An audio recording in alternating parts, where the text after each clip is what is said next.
Welcome, Cancer, to your energy alert, deep dive special forecast for the ascendant, the sun, or the moon.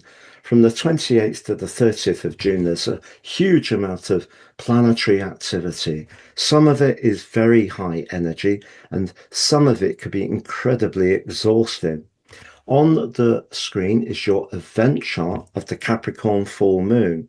I'm going to unpack this for you, and by the end of the video, you have a clear idea of how to navigate those energies over the next 2 weeks in terms of your vitality, work, relationships, and finances. Thank you so much for joining me. I'm astrologer Patrick Arundell. If you've yet to subscribe to my channel, please do so now to help it to continue to thrive. But please also click or tap the bell notification symbol. So the sun is in your zodiac sign, as it has been for just over a week, really encouraging you to seize the moment when it comes to your individual hopes. But with Mercury going retrograde on the 29th in Cancer, that suggests that some of your plans may not quite go forwards at the speed of light.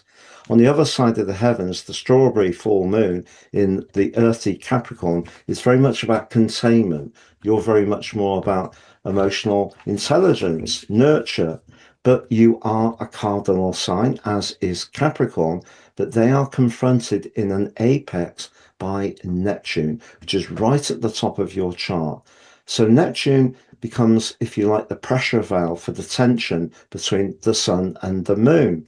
And Neptune's in the most worldly and visible part of your situation. And that can be very complex. In a much more energized way, Mars has made its way into the quick-witted Gemini, is linking with the restless Uranus, and they both come into a sextile exactly on the 30th, what Mars does with Jupiter, which is one of astrology's finest for really being revved up. But for you, Mars and Uranus are in the rather delicate 12th house. So I'm going to unpack this for you now.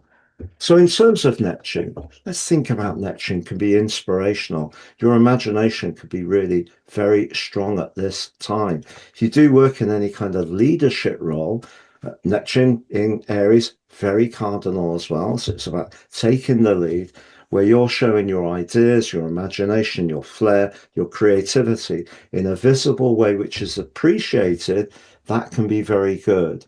It's just the tension between these 3 points is quite tough, because the sun's all about what you want from the situation as an individual.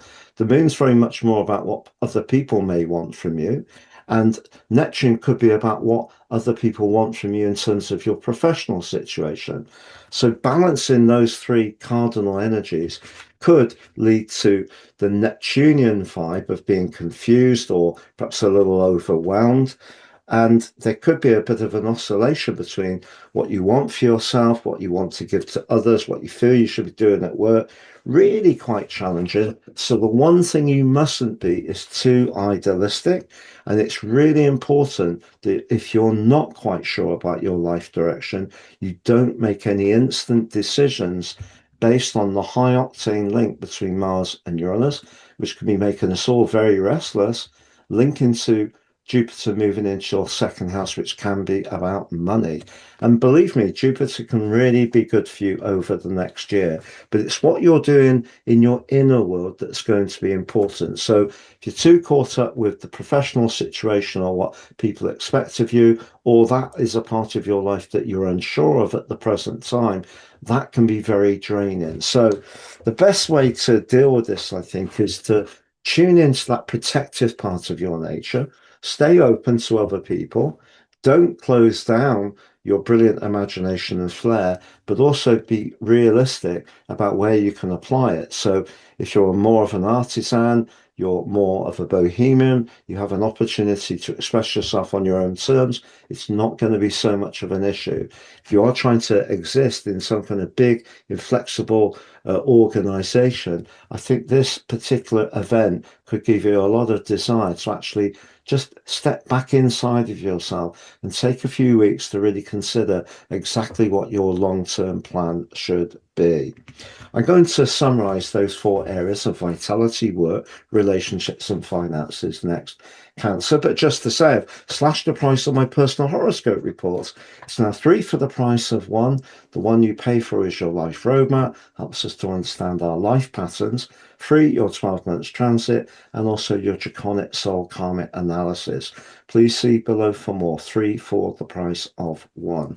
If you've yet to watch your July monthly forecast or your Jupiter into Leo 13-month forecast, please click on the eye on the screen. It takes you through to those videos. If you'd like to work with me one-to-one, please see my testimonials below.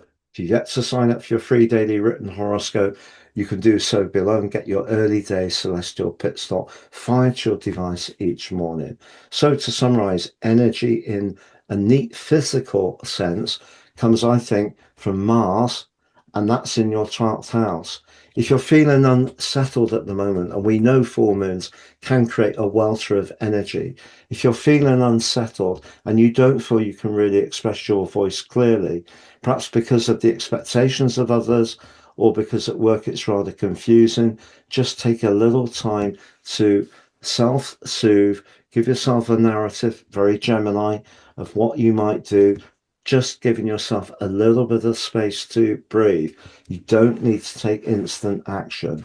When it comes to Mercury in that retrograde, it may be as far as some of your plans, particularly professionally, that you are going to rethink them over the next 3 weeks. If that happens, see it as an opportunity to flex, because cardinality can make you very desirous of being very assertive in situations, but if you do feel that you have to rewind, do something different, that's absolutely fine. But if you do work in that megalith organization that's a bit crushing of anything to do with flair, you may need to think again. If you're a great survivor of those areas, or so be it. As far as your finances are concerned, I think your finances are going to get stronger, particularly with Jupiter moving into Leo, but because Venus, the planet of money, is also in a very solid link with Saturn on this particular full moon. When it comes to relationships, well, the moon in the 7th house suggests that someone may feel you've been rather too occupied with your own hopes and plans of late, and may give you a nudge over the next 2 weeks to be a bit more mindful of their needs too. It's been a pleasure being with you, Cancer. Thank you for joining me, and all the best.